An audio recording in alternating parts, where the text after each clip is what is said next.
നമ്മുടെ ബിന്ദു ബിന്ദുവിന്റെ സ്വന്തം ഓഫീസുള്ള ബൂത്ത് മന്ത്രി ബിന്ദുവിന്റെ സ്വന്തം ഓഫീസുള്ള ബൂത്താണ് 83. ആ 83-ല് നിങ്ങൾ പരിശോധിച്ചാൽ അവരുടെ അമ്മ 2 സഹോദരന്മാരുടെ വോട്ട് കിടക്കുന്നുണ്ട്. അമ്മ മരിച്ചുപോയി.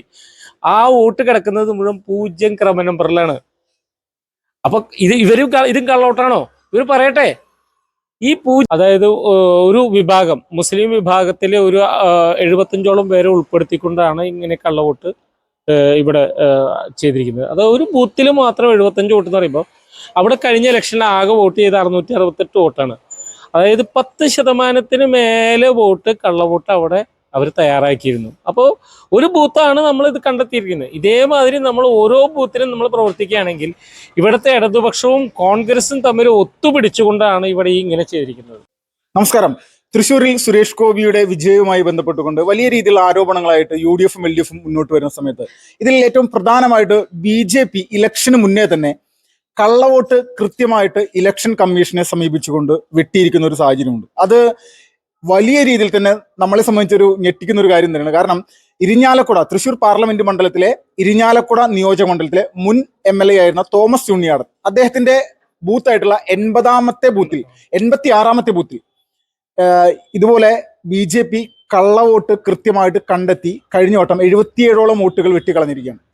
അപ്പോൾ ഇതുപോലെ LDF-നും UDF-നും എന്തെങ്കിലും പരാതി ഉണ്ടെങ്കിൽ ഇലക്ഷന് മുന്നേ തന്നെ ഇത് ചെയ്യാൻ സാധിക്കുമായിരുന്നു. BJP അത് കൃത്യമായിട്ട് ചെയ്യുന്നൊരു സാഹചര്യമുണ്ട്. അപ്പോൾ അതിൻ്റെ ഒരു വിശദാംശങ്ങൾ അന്ന് ഈ ഒരു വിഷയത്തിന് നേതൃത്വം നൽകിയ BJP-യുടെ കാര്യകർത്താവായിട്ടുള്ള രമേശ് ചേട്ടൻ നമ്മോടൊപ്പം ശരിയാണ്. ചേട്ടാ നമസ്കാരം.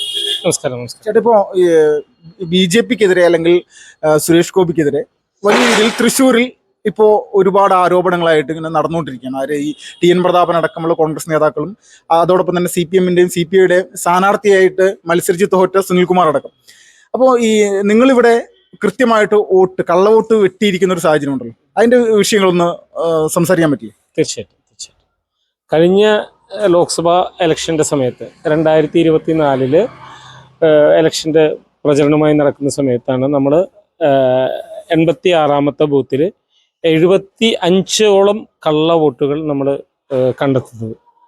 അത് ഇരിഞ്ഞാലക്കുടയുമായി ബന്ധപ്പെട്ട ആൾക്കാരൊന്നുമല്ല. അതായത് ഒരു വിഭാഗം മുസ്ലിം വിഭാഗത്തിലെ ഒരു 75ഓളം പേരെ ഉൾപ്പെടുത്തിക്കൊണ്ടാണ് ഇങ്ങനെ കള്ളവോട്ട് ഇവിടെ ചെയ്തിരിക്കുന്നത്. അത് ഒരു ബൂത്തിൽ മാത്രം 75 വോട്ട് എന്ന് പറയുമ്പോൾ അവിടെ കഴിഞ്ഞ ഇലക്ഷനിൽ ആകെ വോട്ട് ചെയ്ത് 668 വോട്ടാണ്.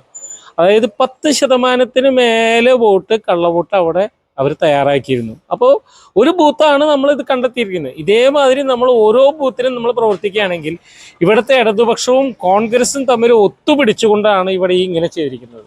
നിങ്ങൾക്കറിയാം, ഈ ലിസ്റ്റ് കണ്ടാൽ തന്നെ നിങ്ങൾക്ക് പറയാൻ സാധിക്കും. നമ്മൾ തിരഞ്ഞെടുത്ത് അവരുടെ ക്രമ നമ്പർ, പേര് എല്ലാം അടക്കം നമ്മൾ ഇലക്ഷൻ കമ്മീഷനെ നേരിട്ട് സമീപിക്കേണ്ടത്.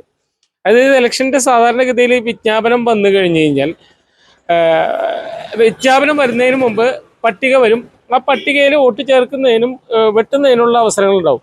അവസരങ്ങൾക്കൊക്കെ ശേഷമാണ് ഇത്തരം കള്ളവോട്ടുകൾ നമ്മൾ ശ്രദ്ധയപ്പെടുന്നത്.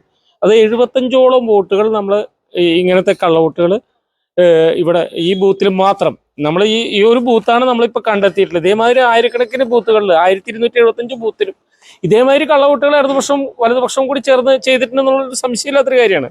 നമ്മളിത് മനസ്സിലാക്കിയപ്പോൾ ആ ഇലക്ഷൻ്റെ സമയത്ത് നമുക്ക് പെട്ടെന്ന് ചെയ്യാവുന്ന ഒരു കാര്യം എന്താണെന്ന് വെച്ചാൽ ഓരോ വോട്ടും വെട്ടാനുള്ള അതിൻ്റെ സമയം കഴിഞ്ഞു പോയത് കൊണ്ട് തന്നെ നേരിട്ട് ചീഫ് ഇലക്ഷൻ കമ്മീഷണർക്ക് പരാതി മെയിലായിട്ട് നൽകി അതിൻ്റെ കോപ്പി തഹസിൽദാർക്കും ജില്ലാ കളക്ടർക്കും അയച്ചു. അടിയന്തര നടപടി വേണമെന്ന് ആവശ്യപ്പെട്ടുകൊണ്ട് നമ്മൾ ഇത് അയച്ചു. ആ അയച്ചതിൻ്റെ പശ്ചാത്തലത്തിൽ 24 മണിക്കൂറിനുള്ളിൽ തന്നെ ഇലക്ഷൻ കമ്മീഷന്റെ ഭാഗത്തുനിന്ന് നടപടി ഉണ്ടായി. ജില്ലാ കളക്ടറെ വിളിച്ചു. ജില്ലാ കളക്ടർ നമ്മുടെ തഹസിൽദാരെയും വില്ലേജ് ഓഫീസറെയും വിളിച്ചിട്ട് BLOമാരെ നേരിട്ട് ഈ 75 പേരും സ്ഥലത്തുണ്ടോ എന്ന് അന്വേഷിക്കാൻ രാത്രി 12 മണി 1 മണി വരെ ഇവർ മെനക്കെട്ടുകൊണ്ട് അവിടെ ഇരുന്നു. കണ്ടെത്താനായില്ല. ഇങ്ങനെ വോട്ടില്ല എന്നുള്ളത് അവർ നിർബന്ധമായിട്ട് മനസ്സിലാക്കി. അതാത് ഇവർ പേര് ചേർത്തത് മുഴുവൻ ലോഡ്ജിൻ്റെ പേരിലാണ്. ഒരിക്കലും ഒരു ലോഡ്ജിൻ്റെ പേരിൽ വോട്ട് ചേർക്കാൻ തെരഞ്ഞെടുപ്പ് കമ്മീഷൻ അനുമതി നൽകുന്നില്ല. നിങ്ങൾക്ക് നിങ്ങൾ 6 മാസമോ വാടക കൊടുത്തോ അല്ലെങ്കിൽ സ്വന്തമായോ താമസിക്കുന്ന സ്ഥലങ്ങളിലാണ് വോട്ട് ചേർക്കാനുള്ള അനുമതിയുള്ളൂ. ഇത് നിയമവിരുദ്ധമായി Alangadan lodge, Manuel lodge, Koya lodge എന്ന് പറയുന്ന 3 ലോഡ്ജുകളിലായിട്ട് ഇവർ നിയമവിരുദ്ധമായിട്ടാണ് വോട്ട് ചേർത്തിട്ടുള്ളത്. ഇത് പലരും പുളിയാങ്കുടി എന്ന് പറയുന്ന തമിഴ്നാട്ടിലെ പുളിയാങ്കുടി, തിരുനെല്വേലിക്കടുത്ത് തെങ്കാശിക്കടുത്ത് പുളിയാങ്കുടി എന്ന് പറയുന്ന സ്ഥലത്ത് നിന്ന് വന്നിട്ടുള്ള തെരുവ് കച്ചവടക്കാരെ അവരുടെ കാർഡുകൾ ഉപയോഗിച്ച് അവർക്കൊക്കെ ഇരട്ട വോട്ടുണ്ട് ആണ് ഇവർ വോട്ട് ചേർത്തിട്ടുള്ളത്. വെറും തീർത്തും എന്താ പറയുക, കള്ളവോട്ടിന്റെ അടിസ്ഥാനത്തിൽ തന്നെയാണ് ചെയ്തിട്ടുള്ളത്. അല്ലാതെ കണ്ട് ഇത് താമസക്കാരോ അല്ലെങ്കിൽ ഇവിടുത്തെ ഇതൊന്നുമില്ല. അവർ ഏതെങ്കിലും കാലത്ത് ഒന്ന് വന്നിട്ടുള്ള വ്യാപാരികളുടെ കാർഡ് മാത്രം ഉപയോഗിച്ചുകൊണ്ട് ഒരു അഡ്രസ്സും ഇല്ലാതെ, മേൽവിലാസവും ഇല്ലാതെ ഈ ലോഡ്ജിന്റെയും ഇതിന്റെ പേരിലാണ് ഇവിടെ ചേർത്തിട്ടുള്ളത്. ഇത് തെറ്റായ നടപടിയാണ്. ഇത് നമ്മൾ കണ്ടുപിടിച്ചു. തെരഞ്ഞെടുപ്പ് കമ്മീഷന് പരാതി നൽകി. ആ പരാതി നൽകിയതിന്റെ അടിസ്ഥാനത്തിൽ 24 മണിക്കൂറിനുള്ളിൽ തന്നെ തെരഞ്ഞെടുപ്പ് കമ്മീഷൻ അന്വേഷിച്ച് നടപടിയെടുക്കാൻ പറഞ്ഞു. അങ്ങനെ നടപടിയെടുത്ത് അവർ തഹസിൽദാറും വില്ലേജ് ഓഫീസറും BLOമാരും വന്ന് അന്വേഷണം നടത്തിയപ്പോൾ ഇങ്ങനെ ആരെയും കണ്ടെത്താൻ സാധിച്ചില്ല. മറിച്ച് അവർ നോട്ടീസ് പതിച്ചു അതാത് സ്ഥലത്ത്. ഈ 24 മണിക്കൂറിൽ ഹാജരായി അവരുടെ രേഖകൾ സഹിതം ഹാജരാവാൻ പറഞ്ഞു കൊടുത്തു. ആരും ഹാജരായില്ല. ഈ ഇത്രയും വോട്ടുകൾ 66ഓളം വോട്ടുകൾ കള്ളവോട്ടുകളാണെന്ന് പച്ചയ്ക്ക് തെളിഞ്ഞൊരു ഇലക്ഷനാണ്. ഈ ഇത്രയും പച്ചയ്ക്ക് തെളിഞ്ഞിട്ട് പോലും ഇപ്പോഴും പറയുന്നത് സുരേഷ് ഗോപിക്ക് വേണ്ടിയിട്ടാണ് ഇവിടെ കള്ളവോട്ടും വ്യാജവോട്ടും നടന്നിട്ടുള്ളതെന്ന്. ഈ വ്യാജവോട്ട് ഒരു ബൂത്തിൽ 75ഓളം കള്ളവോട്ടുകൾ ഇവർക്ക് ചേർത്താൻ സാധിച്ചിട്ടുണ്ടെങ്കിൽ ഈ കാലാകാലങ്ങളായി ഇടതുപക്ഷവും വലതുപക്ഷവും ഈ കേരളത്തിൽ വിജയിക്കുന്ന ഓരോ മണ്ഡലങ്ങളും എത്രത്തോളം കള്ളവോട്ട് ചേർത്തിട്ടുണ്ടാവും എന്നുള്ളത് പരിശോധനയ്ക്ക് വിധേയമാക്കണം എന്ന് തന്നെയാണ് എനിക്ക് ആവശ്യപ്പെടുന്നത്.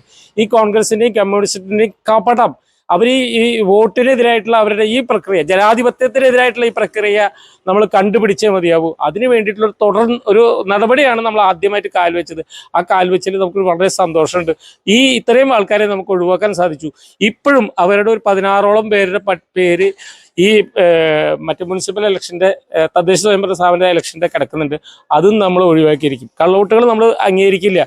ഇവർ ഈ പറയുന്ന മാതിരി തന്നെ നിങ്ങൾക്കറിയാം, 0 നമ്പറിലുള്ള വീട്ടിലാണ് പല വോട്ടുകളെന്ന് പറഞ്ഞിട്ടാണ് രാഹുൽ ഗാന്ധി ഇവിടെ വലിയ വിപ്ലവം നടത്തിയിരുന്നത്. നിങ്ങൾ പരിശോധിച്ച 83-ാം നമ്പർ ബൂത്ത്, അതായത് നമ്മുടെ ബിന്ദുവിന്റെ സ്വന്തം ഓഫീസുള്ള ബൂത്ത്, മന്ത്രി ബിന്ദുവിന്റെ സ്വന്തം ഓഫീസുള്ള ബൂത്താണ് 83. ആ 83-ല് നിങ്ങൾ പരിശോധിച്ചാൽ അവരുടെ അമ്മ, 2 സഹോദരന്മാരുടെ വോട്ട് കിടക്കുന്നുണ്ട്. അമ്മ മരിച്ചുപോയി. ആ വോട്ട് കിടക്കുന്നത് മുഴുവൻ 0 ക്രമ നമ്പറിലാണ്. അപ്പൊ ഇതും കള്ളവോട്ടാണോ? ഇവർ പറയട്ടെ. ഈ 0 പേരിലാണ് ഇത്രയും വലിയ വിപ്ലവം രാഹുൽ ഗാന്ധി ഉണ്ടാക്കിയതെങ്കിൽ ആ നിയമം ഇവർക്കും ബാധകല്ലേ? ഇത് കള്ളവോട്ടാണോ അല്ലയോ എന്ന് സ്ഥിരീകരിക്കേണ്ട ആവശ്യമുണ്ട്. ഇത് കള്ളവോട്ടല്ലെങ്കിൽ മറ്റേതും കള്ളവോട്ടല്ല. അത് തെരഞ്ഞെടുപ്പ് കമ്മീഷന് പറ്റിയ അപാകതകളായിരിക്കാം. കാരണം ഇവർ ചേർക്കുന്ന സമയത്ത് വീട്ടു നമ്പർ നിർബന്ധമായിട്ടും കൊടുക്കണമെന്ന് പറയുന്നില്ല. അതിന് പകരം വീട്ടുപേരൊക്കെ ചേർത്ത് ചിലപ്പോൾ കൊടുക്കുന്നുണ്ടാവും. അങ്ങനെ സംഭവിച്ചിട്ടുള്ളതായിരിക്കാം. നമ്മളെല്ലാം കള്ളവോട്ട് പറയില്ല. പക്ഷെ ഇതിനെ തെറ്റായ ഒരു പ്രവണത ഇവിടെ ഇലക്ഷൻ കമ്മീഷൻ കൊണ്ടുവരുന്നു എന്നുള്ളത്, ഇലക്ഷൻ കമ്മീഷന് നേരെ ഇവിടുത്തെ പ്രതിപക്ഷ കക്ഷികൾ കൊണ്ടുവരുന്നു എന്നുള്ളത് ഒരു ജനാധിപത്യത്തെ അട്ടിമറിക്കാനുള്ളൊരു നടപടിയാണ്. അതിനെ നമുക്ക് നേരിടേണ്ടി തന്നെ വരും. കാരണം ഇവർക്കൊക്കെ ചെയ്യാമല്ലോ. ഓരോ തെരഞ്ഞെടുപ്പ് വരുമ്പോഴും ആ സമയത്ത് പട്ടിക വരും. ആ പട്ടികയിൽ ശുദ്ധീകരിക്കേണ്ടത് എല്ലാ രാഷ്ട്രീയ പാർട്ടിയുടെയും ബാധ്യതയാണ്. അവരെന്തുകൊണ്ട് ചെയ്യുന്നില്ല? അത് കഴിഞ്ഞ് ഇലക്ഷൻ കഴിഞ്ഞ് പരാജയപ്പെട്ടപ്പോൾ ജനങ്ങളുടെ മുന്നിൽ ജനങ്ങളെ വിഡ്ഢികളാക്കിക്കൊണ്ട്, ജനാധിപത്യ രീതിയിൽ തിരഞ്ഞെടുക്കപ്പെട്ട ഒരാളെ ഒരു പ്രക്രിയനെ തന്നെ ഇല്ലാതാക്കിക്കൊണ്ടാണ് ഇവർ ജനങ്ങളെ വിഡ്ഢികളാക്കിക്കൊണ്ട് മോങ്ങിക്കൊണ്ടിരിക്കുന്നത്. ഇലക്ഷനിൽ പരാജയപ്പെട്ടതിന്റെ ആ ചുരുക്ക് ഇപ്പോഴും തീർന്നിട്ടില്ല ഇടതുപക്ഷത്തിനും വലതുപക്ഷത്തിനും. അവർ ജനാധിപത്യ പ്രക്രിയയിൽ പങ്കാളികളാവട്ടെ. വോട്ടർ പട്ടിക വരുമ്പോൾ അവർ പഠിച്ച് അതിൽ തെറ്റുകളുണ്ടെങ്കിൽ തിരുത്താൻ അവർ ശ്രമിക്കട്ടെ. അല്ലാതെ കണ്ട് ഈ ജനങ്ങളോടുള്ള വെല്ലുവിളി ഒരിക്കലും നമുക്ക് അംഗീകരിക്കാൻ സാധിക്കില്ല എന്ന് മാത്രമാണ് എനിക്ക് പറയാനുള്ളത്. ഇപ്പോൾ ഈ മുനിസിപ്പൽ തെരഞ്ഞെടുപ്പ് അല്ലെങ്കിൽ ത്രിതല പഞ്ചായത്ത് ഇലക്ഷനുമായി ബന്ധപ്പെട്ടുകൊണ്ട് BJP ഇത്തവണയും ഇതുപോലെയുള്ള വിഷയങ്ങൾ കൃത്യമായിട്ട് പരിശോധിച്ച് വെട്ടേണ്ട വോട്ടുകളെല്ലാം വെട്ടുന്നുണ്ടോ? തീർച്ചയായിട്ടും ഞങ്ങൾ ഓരോ ബൂത്തിലും ഞങ്ങൾ ആദ്യം നിങ്ങൾ ചെയ്യേണ്ടത് വോട്ട് കയറ്റേണ്ടതും വോട്ട് വെട്ടേണ്ടതും. കാരണം ആ വോട്ട് കള്ളവോട്ടിന് ഏറ്റവും സാധ്യതകളാണ്. മറ്റേ ലോക്സഭാ അസംബ്ലി മാതിരിയല്ല. അത് ഓരോ വാർഡിലും മാറി വോട്ട് ചെയ്യാനുള്ള സംവിധാനങ്ങൾ ഉള്ളതുകൊണ്ട് തന്നെ ചിലർക്ക് 2-3 വാർഡുകൾ വോട്ടുണ്ടാവും. ഈ വാർഡിൽ വോട്ട് ചെയ്ത് കൈ മഷി വായിച്ച് അടുത്ത വാർഡിൽ വോട്ട് ചെയ്യാൻ സാധിക്കും. അപ്പൊ ആ കള്ളവോട്ടുള്ള സാധ്യത വളരെ കൂടുതലുണ്ട്. നമ്മൾ നിർബന്ധമായിട്ടും പറഞ്ഞത്, സ്ഥലത്തില്ലാത്തവർ, താമസം മാറിപ്പോയവരോ മരിച്ചുപോയവരോ അതല്ലെങ്കിൽ വിവാഹിതരായവരുടെ ഒക്കെ വോട്ട് നമ്മൾ നിർബന്ധമായിട്ടും വെട്ടണം എന്ന് പറഞ്ഞിട്ട് ഓരോ വാർഡിലും നമുക്ക് പ്രവർത്തകർക്ക് ഇൻസ്ട്രക്ഷൻ കൊടുത്തിട്ടുണ്ട്. അതനുസരിച്ച് തന്നെയാണ് അവർ പ്രവർത്തിച്ചുകൊണ്ടിരിക്കുന്നത്. ഓരോ വാർഡിൽ 50 തൊട്ട് 100 വരെ വോട്ട് ചേർക്കാനും 100 ഏകദേശം അത്ര തന്നെ വോട്ട് വെട്ടാനും ഉണ്ട് എന്നുള്ളതാണ് സത്യസന്ധമായൊരു പ്രവർത്തനം.